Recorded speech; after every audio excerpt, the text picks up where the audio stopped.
오늘을 살아가고 있는 사람들의 특징 가운데 하나가 무엇이냐면 편리함을 추구하는 것 같습니다. 과거에 비해서 오늘날 많이 달라진 것들이 있다면 그것은 바로 어떠한 비용보다는 편리함을 훨씬 더 추구한다라는 것이죠. 가장 쉬운 예로 저희 부모님, 저희 어머니 세대만 해도 아버지께서 이렇게 외식을 하자 그러면 저희 어머니가 늘 입버릇처럼 하셨던 말씀이 있습니다. 그렇게 외식할 돈이면 그 돈으로 이 집에서 식사를 하면 우리 식구들이 더 좋은 음식을 더 많이 먹을 수 있다. 뭐 이런 말씀을 많이 하셨어요. 그래서 뭐 그게 결코 쉬웠겠습니까? 집에서 음식을 준비하고 장만하는 것들이 참 번거롭고 쉽지 않은 일이었을 것입니다. 그럼에도 불구하고 그렇게 집에서 식사하기를 원하셨던 이유는 그게 편리한, 밖에 나가서 외식하는 것이 편리하다라는 사실을 다 알고 있지만 비용을 따지자고 한다면 나 한 사람 희생해서 더 좋은 음식, 그리고 더 많은 음식, 더 풍성한 음식을 대접하고자 하는 마음이 부모님 세대에는 있지 않았을까라고 하는 생각을 해봅니다. 이처럼 그럼에도 불구하고 오늘날은 어떻습니까?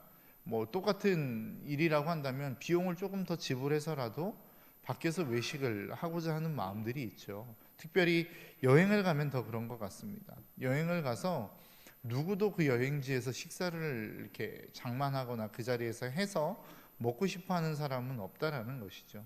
여행을 가서만이라도 좀 자유롭고 싶고 그 음식의 장만에서 좀 벗어나고 싶어 하는 것들이 오늘날을 살아가는 사람들의 모습이 아닐까라고 하는 생각을 해봅니다.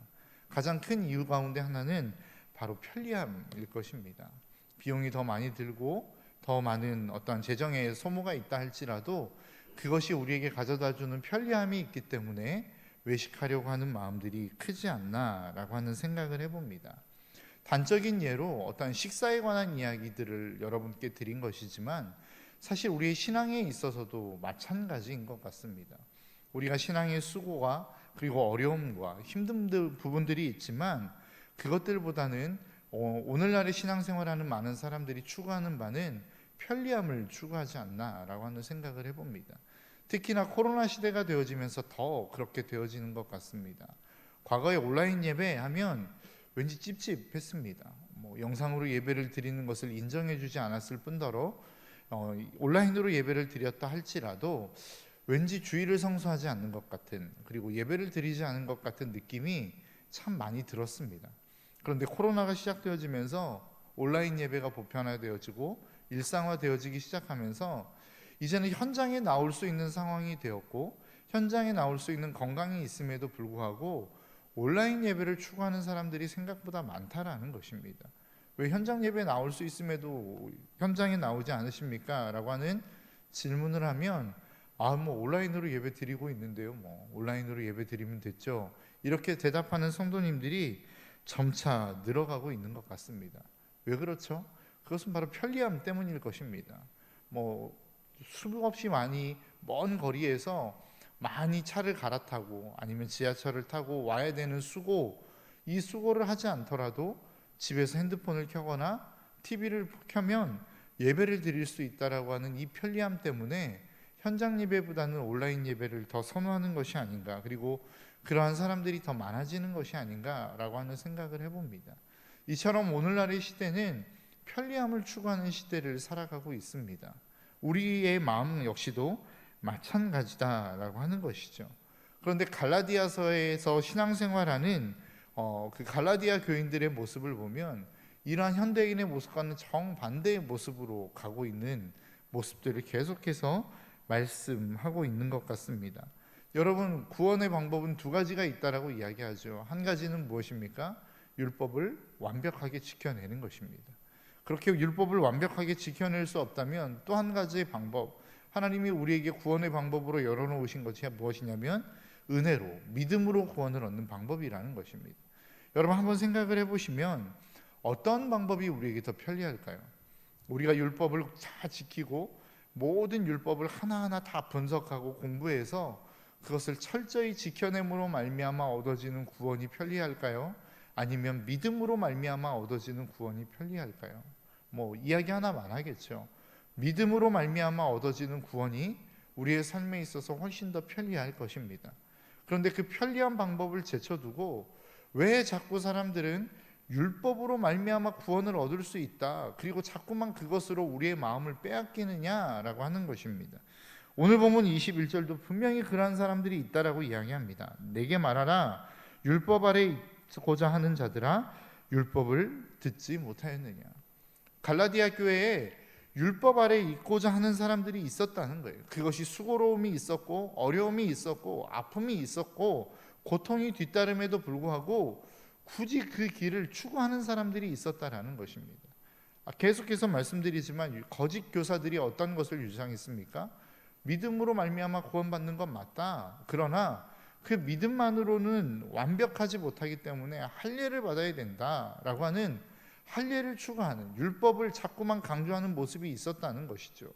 여러분, 이것만 놓고 봐도 여러분, 믿음으로 구원을 얻는 것, 그리고 그 믿음에 할례를 더해야 되는 것, 어떤 방법이 훨씬 더 편하고 좋습니까? 믿음으로만 구원받는 것이 좋죠. 왜냐하면 할례라고 하는 고통과 수고를 덜 수 있기 때문에 그렇습니다. 그럼에도 불구하고 왜 많은 사람들이 그렇게 율법을 강조하고 할례를 받아야 된다라고 강조하고 있느냐? 그것은 어제 봤던 말씀 갈라디아서 4장 17절에서 왜 그렇게 거짓 교사들이 그것을 강조할 수밖에 없었는지를 이렇게 이야기합니다. 그들이 너희에 대하여 열심을 내는 것은 좋은 뜻이 아니요 오직 너희를 이간시켜 너희로 그들에 대하여 열심을 내게 하려 함이라. 여러분, 거짓 교사들이 열심이 없었던 게 아니었습니다. 최선을 다하는 열심이 있었고 수고가 있었고 헌신이 있었습니다. 그런데 그렇게 열심을 내는 이유를 무엇이라고 설명하고 있습니까? 그 거짓 교사들이 너희들이 그들을 향하여 열심을 내게 하기 위해서 그들 역시도 열심을 내는 것이다 라고 설명하고 있다라는 것이죠. 율법을 강조하는 사람들의 특징이 무엇입니까? 자기의 의의를 내세우는 사람들의 특징이 무엇입니까?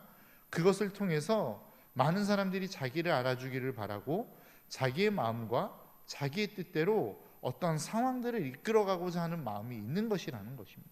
거짓 교사들이 그랬다라는 거예요. 왜 자꾸만 할례를 강조하냐? 왜 자꾸만 율법을 강조하느냐? 그것은 그들로 하여금, 그 말씀을 듣는 너희들로 하여금 거짓 교사들을 향하여 열심을 내게 만들기 위해서 그렇게 하는 것이다 라고 이야기하는 것입니다. 여러분, 율법을 강조하고 율법을 지켜야 된다라고 이야기하는 사람들의 특징은 여러분, 모든 사람들, 모든 율법에 있어서 완벽하지 않습니다. 그들이 주장하는 율법은 국한되어져 있는 율법을 주장하더라는 것이죠. 바울이 이야기하는 게 무엇입니까? 야, 할례를 주장하는 사람들, 그러면 그 할례만 받을 뿐만 아니라 모든 율법을 다 지켜야 되는 거야 라고 이야기하는 것입니다. 여러분, 율법을 강조하는, 오늘날도 교회 안에서 헌신을 강조하고 행위를 강조하는 사람들이 있습니다. 그런데 그 행위를 강조하고 헌신을 강조하는 사람들의 특징 가운데 하나가 무엇이냐면, 그것을 통하여 구원을 얻을 수 있다라고 이야기하는 사람들의 특징이 무엇이냐면 자기가 잘하는 부분만 강조한다라는 것이죠. 정직한 사람은 정직한 것만 강조합니다. 그리고 어떠한 그 율법에 있어서 정말로 어떠한 그 금욕을 이야기하는 사람들은 자기가 금욕에 대한 어떠한 그것을 자신 있게 이야기할 수 있는 사람은 금욕만을 강조한다라는 것이죠. 모든 것을 다 강조하는 것이 아니라 자기가 잘하고 있고 자기가 강하다라고 생각하는 부분만을 강조한다라는 것입니다. 왜 그렇습니까? 그것을 통해서 자기를 드러내고 자기를 드러내는 것을 통해서 모든 상황을 자기의 마음대로 이끌어가고자 하는 마음이 있기 때문에 그렇습니다. 교회 공동체는 어떤 공동체이죠? 하나님의 뜻을 향하여, 하나님의 말씀을 향하여, 하나님의 마음을 향하여 나아가는 공동체가 교회 공동체입니다. 수요일 말씀에서도 우리에게 말씀하셨던 것처럼 어떠한 사람의 뜻에 의해서, 사람의 방향에 의해서 결정되어지는 것이 아니라 하나님의 뜻이 있고 그 뜻을 중심으로 모든 사람들이 그 뜻을 향하여 모이는 것이 교회 공동체라는 것이죠. 그것이 교회의 하나 되어짐이라는 것입니다. 내가 이러한 뜻을 가지고 있고 나는 이러한 의로움을 가지고 있으니까 너희들은 나를 따라와, 나에게 맞춰. 이것은 교회 공동체가 아니라는 것입니다. 교회 공동체는 무엇입니까? 하나님의 뜻이 있고 그 뜻을 향하여 모든 성도들이 그 뜻을 향하여 맞춰지는 것이 교회 공동체라는 것입니다. 그런데 율법 교사들, 오늘 본문에서 이야기하고 있는 갈라디아 교회에 들어온 거짓 교사들의 특징이 무엇입니까? 율법을 강조하고 할례를 강조함으로 말미암아 자기의 마음대로, 자기의 뜻대로 갈라디아 교회를 자꾸만 움직이려고 하는 마음이 있었다라는 것입니다. 여러분, 율법은 그러한 것에 의해서 율법 교사들은 그러한 것을 위하여 그것을 목적으로 계속해서 자신들의 의의를 강조했다라고 말씀하고 있는 것입니다. 여러분, 계속해서 말씀드리지만 갈라디아 교회를 통하여, 갈라디아서를 통하여 우리에게 말씀하는 것은 무엇입니까? 율법으로는 구원을 얻을 수 없다라는 것입니다. 행위가 아무리 멋있고 너희들이 잘 지키고 있는 율법의 영역이 있다 할지라도 그 율법으로는 절대 구원을 얻을 수 없다라고 하는 것이 갈라디아서의 말씀입니다. 오늘 본문도 말씀하고 있지 않습니까? 계속해서 말씀하는 게 무엇입니까? 22절입니다. 기록된 바 아브라함에게 두 아들이 있으니 하나는 여종에게서 하나는 자유 있는 여자에게서 낳았다 하였으며 여종에게서는 육체를 따라 낳고 자유 있는 여자에게서는 말씀으로 말미암았느니라. 그러니까 두 여자에게서 낳는데 하나는 종에게, 하나는 자유자에게서 낳았다라는 겁니다. 두 자녀가 모두가 다 누구에게서 낳았다라는 거예요? 아브라함에게 씨라는 겁니다. 아브라함의 자손이라는 겁니다. 그런데 진짜 유업을 얻을 자녀는 이삭 한 사람뿐이라는 것이죠. 율법도 하나님에게서 났고 믿음도 하나님에게서 났다라는 것입니다. 그러나 율법이라고 하는 것을 통해서는 결코 우리가 하나님의 유업을 얻을 수 있는 자격을 얻을 수 없다라고 하는 것이 갈라디아서의 선언이라는 것입니다. 너희들이 정말로 하나님의 자녀가 되기를 원하느냐? 그러면 믿음으로 말미암는, 믿음으로 구원을 얻는 이 하나님의 법을 너희들은 붙잡을 수 있어야 된다라고 하는 것이죠. 우리가 이 말씀을 계속해서 읽다 보니까 어떠한 생각이 드냐면, 그러면 우리는 율법으로부터 완전히 자유할 수 있느냐? 율법을 지키지 않아도 되느냐라고 하는 질문을 받습니다. 그렇지는 않겠죠. 하나님의 법, 율법을 우리는 지켜야 됩니다. 그러나 믿음으로 구원을 받은 사람과 율법으로 구원을 얻은 사람의 율법을 대하는 태도는 완전 다르다라는 것입니다. 율법으로 구원을 얻는다라고 이야기하는 사람들의 율법을 대하는 태도는 무엇입니까? 두려움입니다. 왜 그렇죠? 그 율법으로 말미암아 내가 율법을 어기면 그 율법을 통해서 우리는 저주를 받기 때문에 그렇습니다. 그래서 바울이 이야기하는 것은 우리가 율법으로부터의 자유가 아닌 율법의 저주로부터의 속량을 끊임없이 이야기하고 있다는 것입니다. 믿는 사람들, 믿음으로 구원을 받은 사람들도 우리는 율법을 지켜야 됩니다. 왜 그러냐면 주님이 우리에게 말씀하시는 게 무엇입니까? 주님이 이 땅 가운데 오신 이유를 마태복음 5장 17절은 이렇게 말씀합니다. 내가 율법이나 선지자를 폐하러 온 줄로 생각하지 말라. 폐하러 온 것이 아니라 완전하게 하려 함이라. 주님이 이 땅 가운데 오신 이유를 율법을 아예 없이 하기 위해서 오신 게 아니라는 거예요. 너희들 구원 받았어? 그러면 이제 더 이상 율법 필요 없어. 율법 지키지 않아도 돼. 이것을 위해서 오신 것이 아니라 우리가 예수 그리스도를 믿으면 그 율법이 우리의 인생 가운데서 완성이 된다라는 겁니다. 완전해진다라는 거예요. 그러면 도대체 율법이 무엇이냐? 마태복음 22장에 보면 한 율법사가 예수님에게 와서 질문하죠. 주님, 가장 큰 계명이 무엇입니까? 라고 이야기할 때에 주님의 대답이 마태복음 22장 37절에서 40절입니다. 예수께서 이르시되 내 마음을 다하고 목숨을 다하고 뜻을 다하여 주 너의 하나님을 사랑하라 하셨으니 이것은 크고 첫째 되는 계명이요 둘째도 그와 같으니 내 이웃을 내 자신과 같이 사랑하라 하셨으니 이 두 계명은 온 율법과 선지자의 강령이니라. 율법이 무엇이냐라고 딱 두 가지의 문장으로 정의하자면 하나님 사랑, 이웃 사랑이라는 겁니다. 그러니까 율법의 완성, 율법이 완전해졌다. 주님이 이 땅 가운데 오셔서 내가 율법을 완전하게 하러 온 거야 라고 이야기할 때 그 율법의 완전함은 도대체 무엇이냐라고 했을 때에 그것은 바로 하나님 사랑, 이웃 사랑이라는 것입니다. 이것을 바울은 로마서 13장 10절에서 이렇게 말씀합니다. 사랑은 이웃에게 악을 행하지 아니하나니 그러므로 사랑은 율법의 완성이니라. 율법의 완성이라고 이야기하고 주님이 율법을 완성하기 위해서 이 땅 가운데 오셨다라고 이야기하는데 도대체 율법의 완성이 무엇입니까? 라고 질문한다면 그것은 사랑이라는 것입니다. 그러니까 우리가 예수 그리스도를 믿음으로 말미암아 구원 얻었습니다 라고 이야기하는 사람들이 앞으로 살아가야 될 삶의 방식이 무엇이냐라고 질문한다면 그것은 하나님 사랑, 이웃 사랑으로 결론 내어진다라는 거예요. 너희들 예수 그리스도 믿었어? 그러면 너희들이 앞으로 살아갈 삶이 결정되어졌는데 그 삶은 어떤 삶이어야 되느냐? 하나님을 사랑하고 이웃을 사랑하는 삶으로 살아가는 거야 라고 바울은 이야기하고 있고, 주님도 우리에게 그렇게 가르치고 있다라는 것이죠. 율법으로 말미암아 구원 얻을 수 있다라고 이야기하는 사람들은 무엇을 이야기합니까? 내가 열심히 행위로 말미암아 구원을 얻기 때문에 내가 정말로 하기 싫은 겁니다. 고통스러운 겁니다. 그 율법을 지켜 나아가는 것이 삶의 고통이요 어려운 것입니다. 그렇기 때문에 신앙생활이 고통스러운 거라고요. 여러분들의 인생 가운데 신앙생활이 고통스러운 분이 계십니까? 왜 자꾸 내가 하기 싫은 것은 하라고 말씀하시고 내가 원하는 것은 자꾸 주님이 제한하시지? 라고 하는 질문을 가지고 계십니까? 그러면 그 마음속에 내가 율법으로 말미암아 구원을 얻는 거야 라고 하는 생각이 여러분들의 마음 가운데, 여러분들의 잠재의식 가운데 있을 가능성이 높다라는 거예요. 그럼 믿음으로 말미암아 얻는 구원은 무엇이라는 것입니까? 그렇게 구원을 얻은 사람은 이미 하나님의 자녀가 되어진 것입니다. 여러분, 구원이라고 하는 것을 다른 말로 표현하자면 신분의 변화입니다. 요한복음 1장 12절의 말씀에 보니까 이렇게 이야기하죠. 영접하는 자 곧 그 이름을 믿는 자들에게는 하나님의 자녀가 되는 권세를 주셨으니. 믿는 자, 구원을 얻었다라고 하는 것은 도대체 무엇이냐? 신분이 변한 것이라는 거예요. 하나님의 자녀가 되었다라는 것입니다. 여러분, 하나님의 자녀가 되었다라는 것, 오늘 본문이 끊임없이 이야기하는 게 무엇입니까? 두 여자를 이야기하지 않습니까? 하갈이 있고 사라가 있다라는 거예요. 사라에게서 난 자녀가 하나님의 자녀라는 것입니다.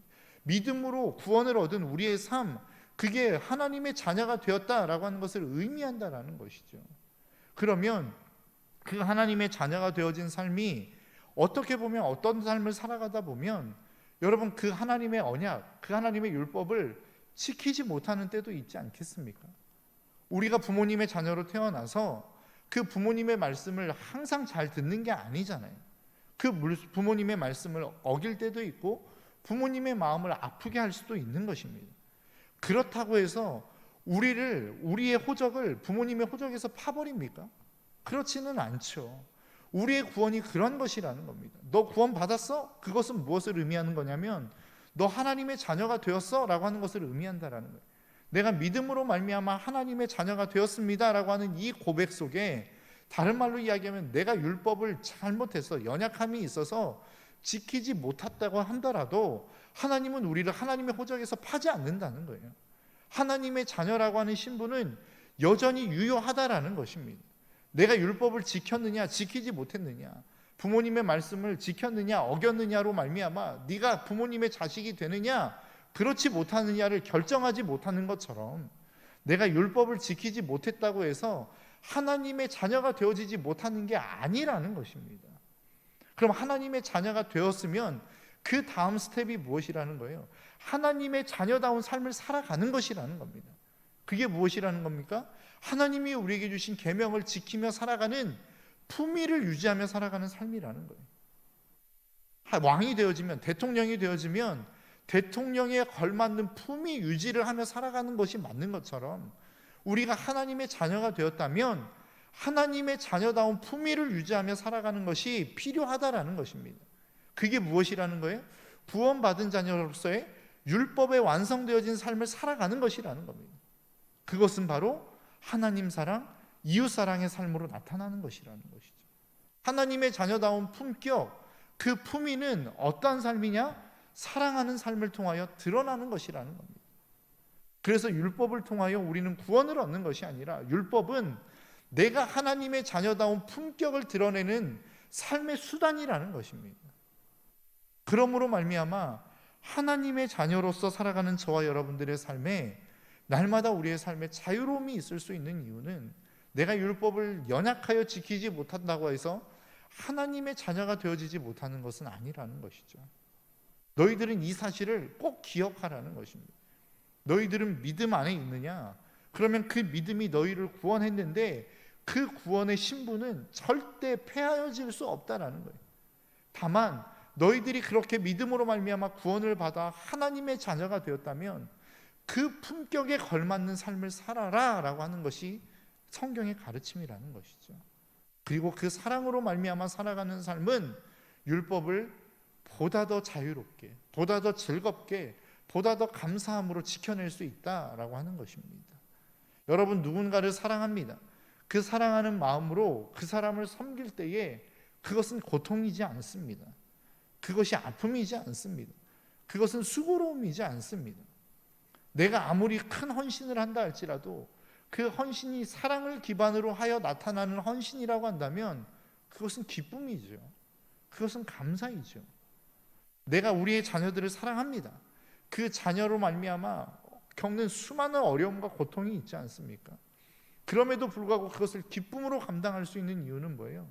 그것이 바로 사랑에 기반한 헌신이고 사랑에 기반한 희생이기 때문에 그렇습니다. 우리의 신앙이 그래야 된다라는 거예요. 하나님의 율법을 지키는 게 맞습니다. 그런데 그것을 내가 구원받기 위해서 억지로 고통스럽게 하는 것이 신앙생활이 아니라 하나님이 우리에게 주신 은혜, 믿음을 깨닫고 하나님을 사랑하게 되어지면 그것이 기쁨과 감사함으로 감당되어진다라는 거예요. 그래서 사도 바울은 뭐라고 이야기합니까? 데살로니가전서에서 항상 기뻐하라. 이게 가능합니까? 가능할 수 있는 것은 무엇입니까? 사랑에 기반한 신앙생활이 되어질 때에 가능하다라는 거예요. 이것이 사랑이 없는 신앙생활은 항상 기뻐할 수 있는 신앙생활이 불가능하다라는 것이죠. 저와 여러분들의 인생 속에 그리고 이 아침 우리가 다시 한번 점검해 보기를 소망하는 것은 정말로 내가 하나님을 사랑함으로 말미암아 신앙생활을 하고 있는가? 그래서 이 신앙생활이 자유함이요 기쁨의 신앙생활이 되어지고 있는가? 아니면 갈라디아 교회에 들어온 거짓 교사들처럼 너희는 할례를 받아야만 구원을 얻을 수 있어, 율법을 지켜야만 구원을 얻을 수 있어 라고 하는 이 가르침과 같이 내가 율법을 지켜야만 하나님의 자녀의 어떠한 신분을 유지할 수 있는 것처럼, 그렇게 구원이라고 하는 것을 유지할 수 있는 것처럼 착각함으로 말미암아 내가 율법을 지켰나? 어겼나? 나 이러면 안 되는데 라고 하는 고통 속에 신앙생활하고 있는 것은 아닌가? 우리 스스로를 한번 좀 점검해 보셨으면 좋겠습니다. 하나님이 우리에게 율법을 주시고 그 율법을 지키라고 이야기하는 것은 어떠한 우리의 삶의 속박과 고통과 어려움을 위해서가 아닌 하나님의 자녀다운 그 품위에 걸맞는 삶을 위해서 우리에게 주셨다라고 하는 사실을 여러분 꼭 기억하셨으면 좋겠습니다.